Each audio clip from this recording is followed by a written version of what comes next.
الحمد للہ کے بعد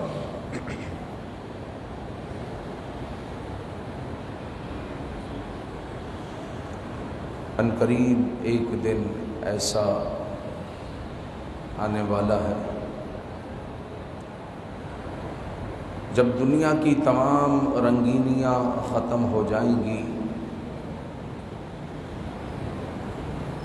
دنیا کی خوبصورتی پر زوال آ جائے گا اور پھر دنیا اجڑے ہوئے چمن کی طرح ویران ہو جائے گی۔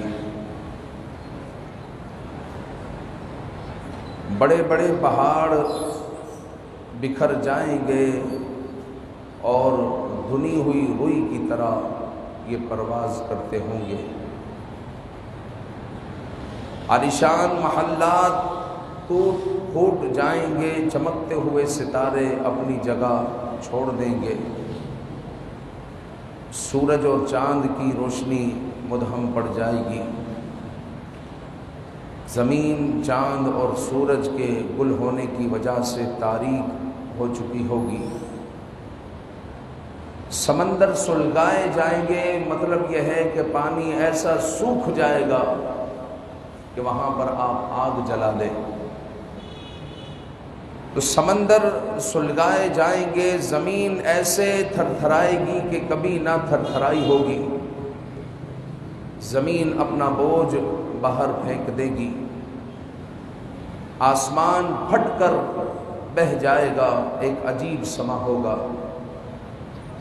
حال یہ ہوگا کہ دودھ پلانے والی ماں کو اپنے بچے کی فکر نہ ہوگی، ایسی تباہی مچے گی۔ الامان والحفیظ، الامان والحفیظ۔ اور پیارے بھائیوں، یہی قیامت کا دن ہے، اور قرآن مجید میں قیامت کے دن کو کئی ناموں سے یاد کیا گیا۔ یوم قضا یعنی فیصلے کا دن، یوم وزن نامہ اعمال کو وزن کرنے کا دن، یوم مشہود وہ دن جب آپ کی حاضری ہوگی، اور یوم محاسبہ وہ دن جب آپ کا محاسبہ ہوگا، اور یوم حسرت وہ دن جو پچھتاوے کا دن ہے،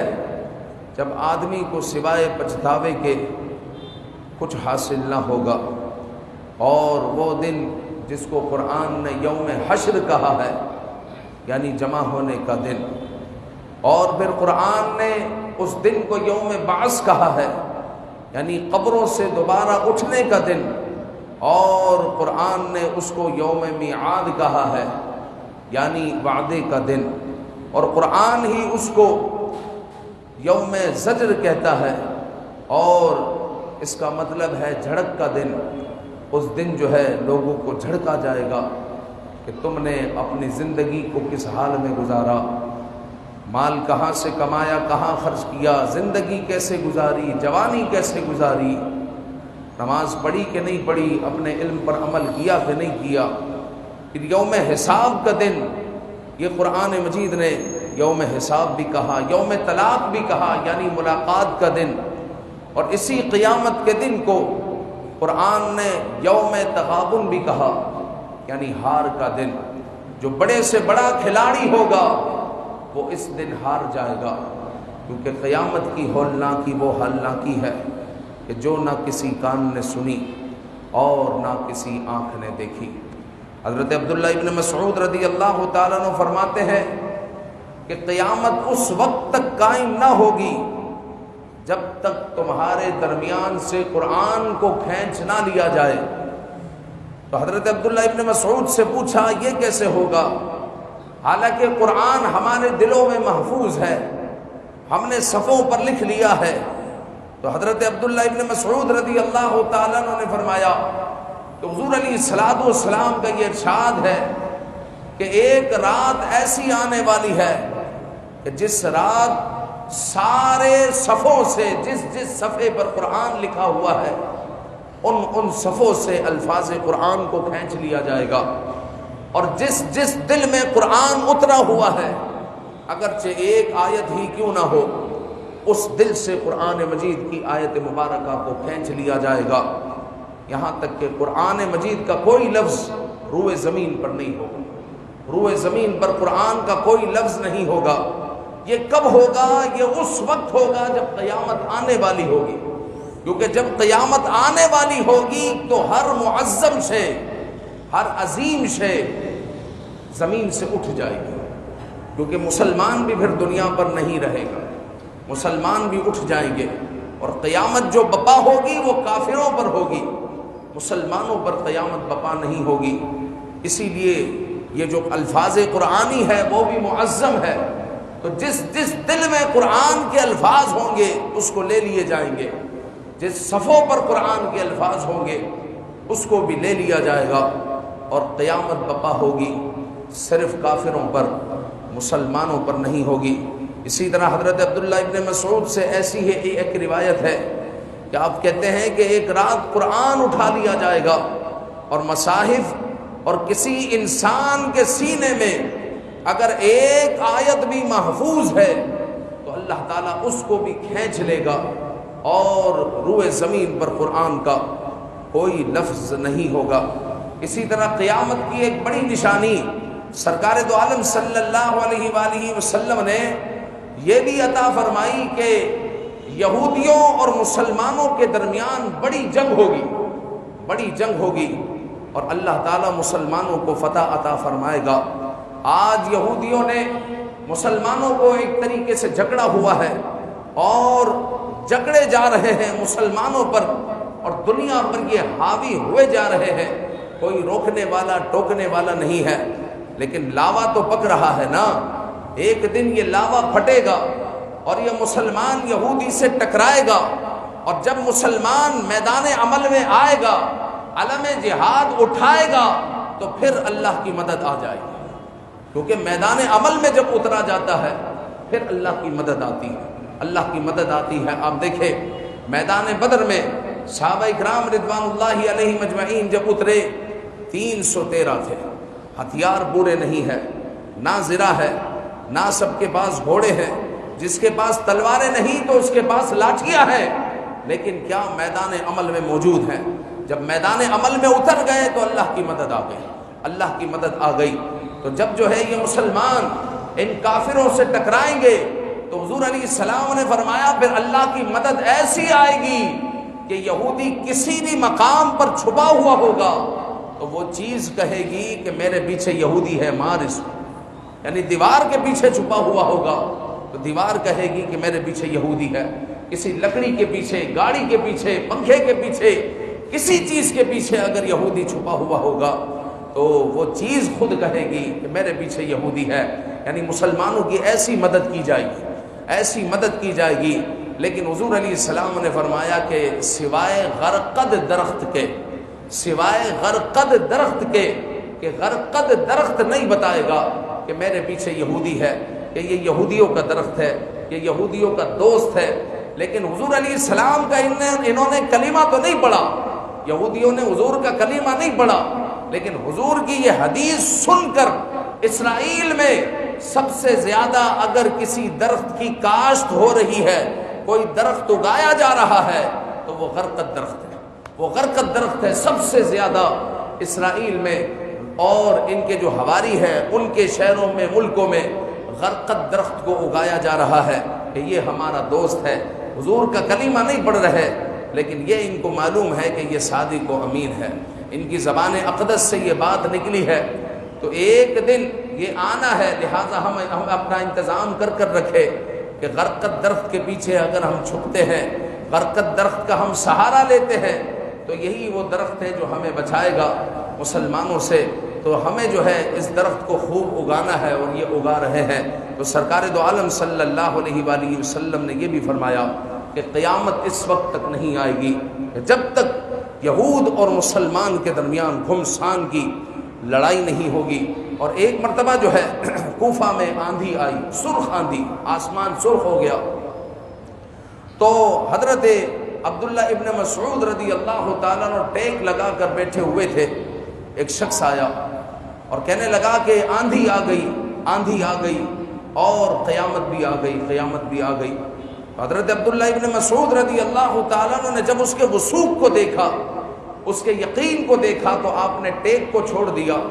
آپ سیدھے بیٹھ گئے اور آپ نے فرمایا کہ قیامت نہیں آئے گی، قیامت نہیں آئے گی۔ اور پھر آپ نے شام کی طرف اشارہ کیا، جب تک مسلمانوں کی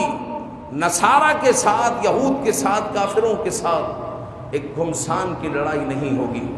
اور وہ ایسی لڑائی ہوگی کہ مسلمانوں کا ایک عظیم فوجی دستہ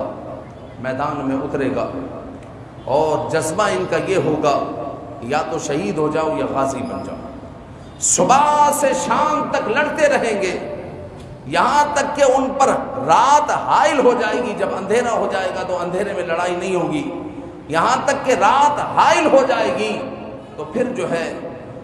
رات میں جب لڑائی رک جائے گی تو یہ جو فوجی ہمارا دستہ ہوگا ان میں تقریباً شہید ہو چکے ہوں گے۔ پھر ایک عظیم دستہ دوسرے دن اتارا جائے گا، پھر جو ہے مسلمانوں کی کثیر تعداد میں شہادت ہوگی، پھر عظیم دستہ اتارا جائے گا اور مسلمانوں کی کثیر تعداد میں شہادت ہوگی۔ اور اسی بات کو حضور علیہ الصلوۃ والسلام نے یوں فرمایا کہ قیامت قائم نہ ہوگی جب تک ترکہ نہیں بٹے گا۔ میراث جو مال چھوڑ کر جاتے ہیں بڑھتا ہے نا اپنی اولاد میں، جب تک ترکہ نہیں بٹے گا اور مال غنیمت پر خوشی نہیں ہوگی، یعنی بندے کو مال کتنا مل رہا ہے، کروڑوں روپیہ مل رہا ہے، اس کو خوشی نہیں ہوگی اور اس کا ترکہ نہیں بٹے گا۔ تو حضرت عبداللہ ابن مسعود رضی اللہ تعالیٰ عنہ نے فرمایا یہ کب ہوگا؟ یہ جب ہوگا جب گھمسان کی لڑائی ہوگی اور 3 مرتبہ مسلمانوں کی عظیم فوجی دستے اتریں گے، کثیر شہادتیں ہوں گی۔ پھر جب چوتھے دن جو ہے مسلمانوں کا فوجی دستہ اترے گا تو اللہ تعالیٰ ان کو فتح و نصرت سے ہمکنار فرمائے گا، لیکن مسلمانوں کی شہادت اتنی ہو چکی ہوگی کہ 100 میں سے 99 شہید ہو چکے ہوں گے، 100 میں سے 99 شہید ہو چکے ہوں گے۔ اسی بات پر حضور نے فرمایا کہ نہ ترکہ بٹے گا، یعنی میرا سارا خاندان شہید ہو چکا ہے، میں زندہ ہوں، میرا سارا خاندان شہید ہو چکا ہے، کیا ترکہ بٹے گا؟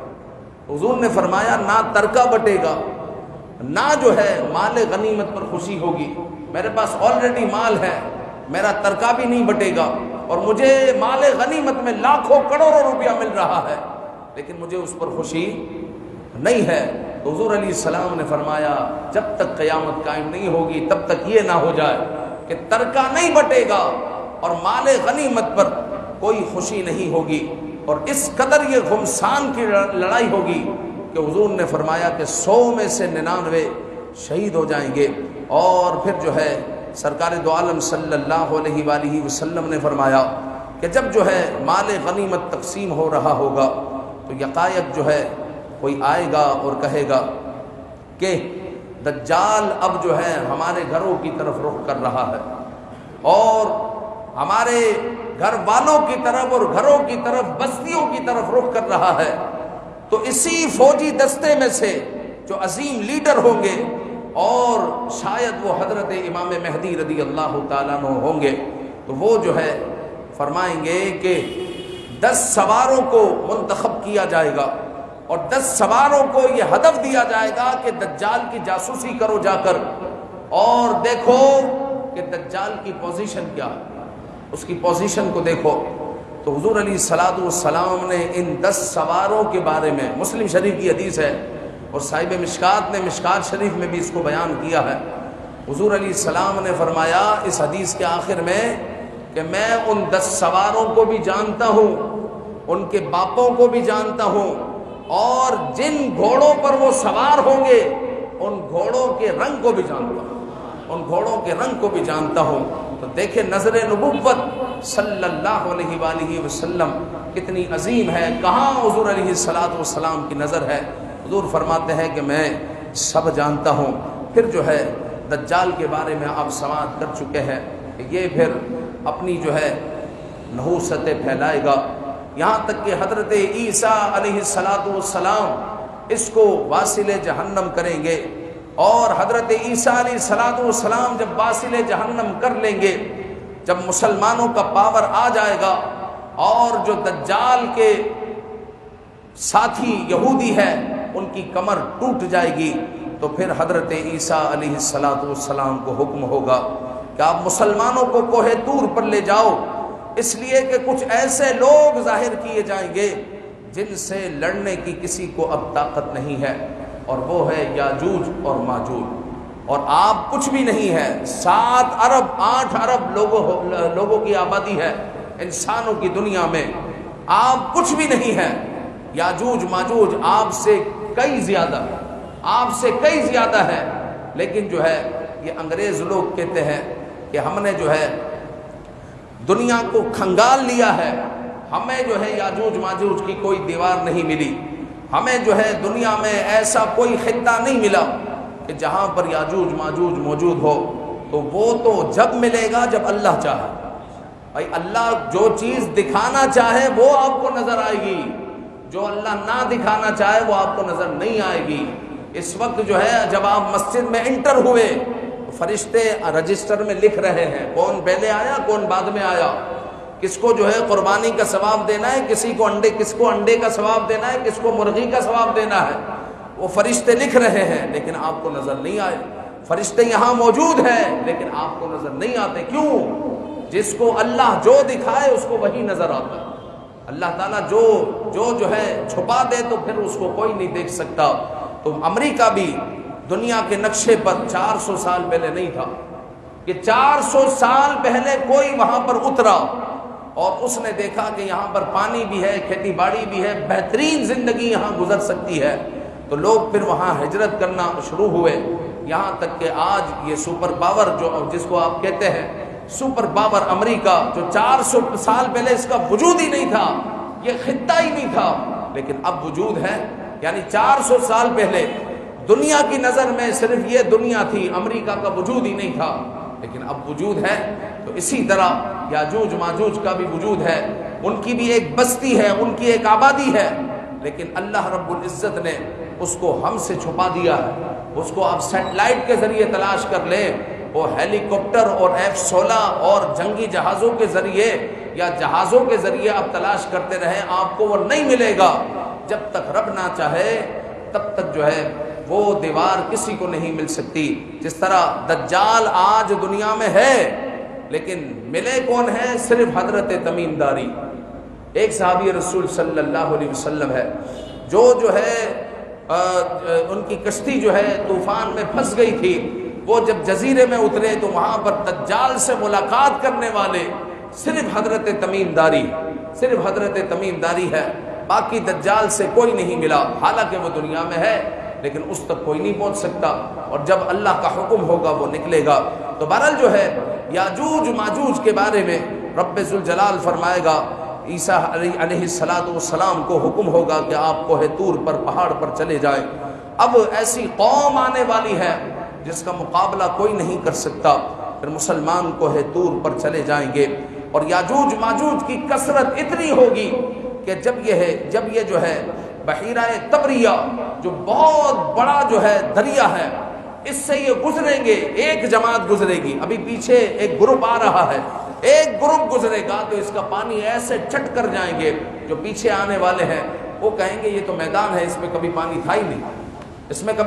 تھا ہی نہیں، وہ ایک گروپ جو ہے اتنے افراد پر مشتمل ہوگا کہ وہ پانی ایسے چٹ کر جائیں گے۔ تو بہرحال جو ہے یہ جو ہے دنیا میں قتل و غارت گری مچائیں گے، اور مسلمانوں کو کیونکہ حکم ہوا ہوگا کہ کوہ طور پر آپ چلے جائیں، مسلمان حضرت عیسیٰ علیہ السلام کی برکت سے اللہ کی رحمت سے محفوظ ہوں گے۔ اور پھر جو ہے کوہ طور پر عالم یہ ہوگا کہ مسلمانوں کے سامنے اگر جو ہے 100 اشرفیاں رکھ دی جائے اور گائے کی ایک سری ہو تو سری کی وقت جو ہے 100 اشرفیوں سے بڑھ کر ہو،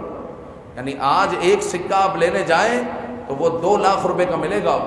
تو 100 اشرفیوں کا مطلب 2 کروڑ روپیہ ہو گیا، تو 2 کروڑ اور گائے کی ایک سری، 2 کروڑ اور بکرے کی ایک سری۔ حضور نے فرمایا کہ گائے کی ایک سری کی وقت جو ہے 100 اشرفیوں سے بڑھ کر ہوگی، 100 اشرفیوں سے بڑھ کر ہوگی، کیونکہ خوراک کی کمی ہوگی تو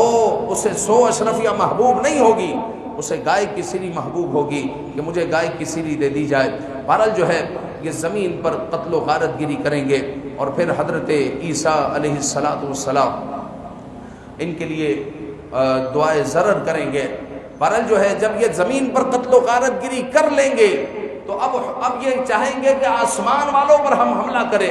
تو آسمان والوں پر یہ جب تیر برسائیں گے تو یہ تیر جو ہے خون آلود ہو کر گریں گے تو بڑے خوش ہوں گے کہ ہم دیکھو آسمان والوں کو ہم زخمی کر رہے ہیں، لیکن وہ اللہ کی شان ہوگی، قدرت ہوگی کہ ان کے تیروں کو خون آلود کر کر نیچے پلٹایا جائے گا تو وہ خوش ہوں گے۔ اسی خوشی میں وہ بس جو ہے مبہوت ہوں گے، گرے ہوئے ہوں گے، یہاں تک کہ حضرت عیسیٰ علیہ السلام جب دعائے ضرر کریں گے تو ان کی گردنوں میں اللہ تعالیٰ کیڑے پیدا فرما دے گا اور ان کیڑوں کی وجہ سے ان کی ہلاکت ہوگی۔ اور جب یہ مریں گے اور حضرت عیسیٰ علیہ السلام جب زمین پر تشریف لائیں گے تو زمین پر ایک بالشت جگہ بھی خالی نہیں ہوگی، ایک بالشت جگہ۔ اسی لیے میں نے کہا آپ کچھ بھی نہیں ہیں، آپ سے کئی زیادہ، آپ اگر 7 ارب ہیں تو ہو سکتا ہے وہ 50 ارب ہو، یاجوج ماجوج ہو سکتا ہے 50 ارب ہو، اب کتنے ہیں اللہ جانے، اللہ کا رسول جانے، لیکن حدیث پاک میں اتنا آیا کہ ایک بالشت جگہ بھی خالی نہیں ہوگی۔ پھر اللہ تعالیٰ ایسے پرندوں کو بھیجے گا جو پرندے اٹھا اٹھا کر اللہ جہاں چاہے گا ان کو پھینک دیا جائے گا اور زمین ان کے ناپاک وجود سے خالی ہو جائے گی۔ اور پھر جو ہے حضرت عیسیٰ علیہ السلام کے بعد حضرت عیسیٰ علیہ السلام کی رخصتی بھی ہوگی۔